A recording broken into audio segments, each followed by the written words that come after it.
มาให้มากินมาเด้อเนาะมาเด้อจะเป็นน้ำร้านมาโอ้ยกินอะไรมาเป็นบ้าอย่างกับวัดขึ้นเสร็จตรงนี้แซ่บลายพี่น้องเอ้ยแซ่บลายไข่เก้าเลยนะโอ้ยคนเลยเนาะยืนโค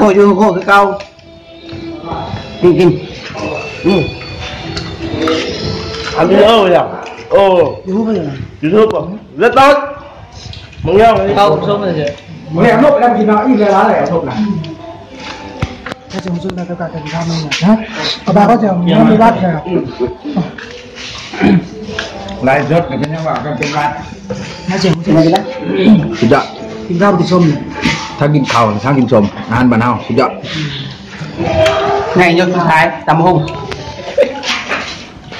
เราจะมากินข้าวเทศหรอฮะนี่มันกินข้าวเทศหรอข้าวนี่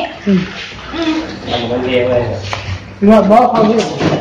เก่งดีแล้วกินโทรศัพท์กับผู้บ่าวอิ่มไปดินอนมาแล้วกินน้ำกันเลยนะน้ำลายอิ่มไปดินอนฟ้าเลยครับเป็นไรน้องเอ้ยเป็นไรสุภาพยังกินส้มเป็นอะไรจังโอ้เฮ็ดเสียแซ่บอยู่ตามภาษาคนบ่มีเงินอยู่จะดอกโอ้ยกินตำปลาตำดงอยู่แล้วธรรมชาติบ้านเฮาเว้ยเฮ็ดจังได๋มาใช่ครับมาใช่โอ้ไปรักเอาเถอะแม่เถอะโอ้ยติดคุกบ่มาครับเพื่อนบ่ติดดอกเถอะไปรักองค์กินบ่ติดดอกบ่ติดเมื่อแล้วเนาะอยากกินก็ติดตีนก็เถอะ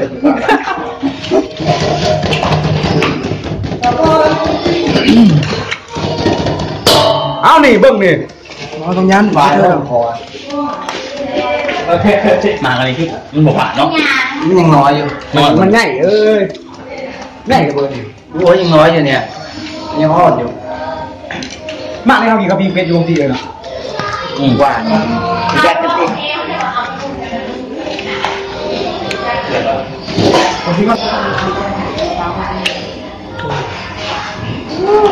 บ่มื้อแรกนี่ว่าเราเลยน้ำมาขี้เนี่ยคุยได้เรานั่นน่ะเยอะขี้ร้อนเลยคือเราเลยเขาลงเฮ้ยคือ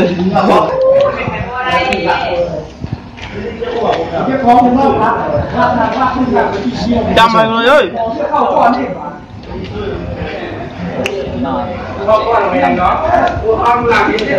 จำหมดเลย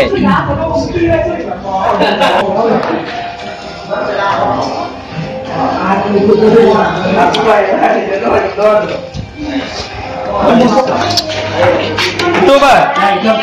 เอาเลยมาเยอะเลยนะ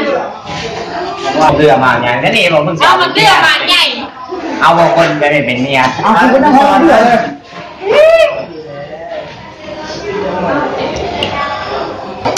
ผมเคยกินในบ้านผมยังได้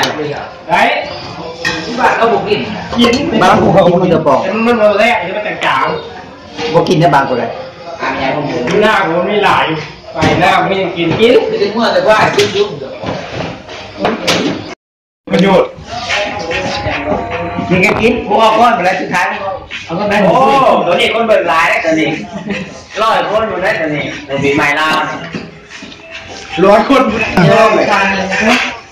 นี่หมดเลยมันดันพาให้ลุงไม่น่าไม่ได้เลยแย่อะไรเอาตาลงมาเห็นทำเป็นกระซามเนาะกลัวของงานดองทำเป็นกระซามเชื่อว่าไม่ตายจอเลยชิมดูหน่อยตัวไหนเด้อ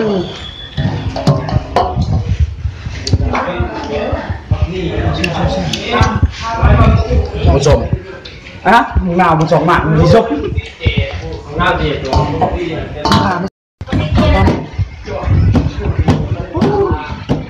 น้ำเปล่าใส่น้อยพอแล้วก็ใส่เกลือกินใส่เกลือใส่ขนมป่ะนี่ก็การชิมเนาะผัดพงโอ้ยนี่ด่ามึงอ่ะนี่เท่ไม่ได้ด่าหน่อยเองอ่ะหน่อยสิหวานโอ้น้ำตาลมันช่วยเอาให้มันก็หวานมันนานกว่าบอกมีหยอดแบบแล้วเดี๋ยวเด็ด อ้าวชอบ เลยเชียวรู้สึกมันบดีบันไดเลยเชียว ชอบแล้วฉันไปชอบเก็บเอาจังอ้าวเสื้อแล้วน้องพี่น้องครับพี่น้องมาแล้วไปล้างช่วยเดียวน้องยังไหมยังไงมันอะไรวะที่ไปไหนเรากินเบียร์กินเบียร์แดงเฮาพักเฮาเอาตามพุ่งไปที่เรากินเบียร์หรือเปล่าอีกอะไรช่วยย้อนบนเต้เฮ้ยเบิร์ดย้อนบนเต้เนี่ยออกไปเลย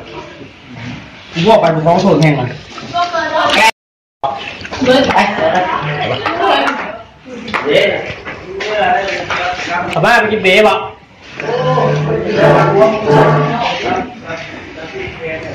เอาไปถึงก็ได้มันเฮ้ยชนะคนเข้าไม่เดียวตามแดกเอาแล้วคือเอาเลยโอเคเอาหวานนี่แหละเว้ยกินเยอะเลยท้องเยอะกินไม่ได้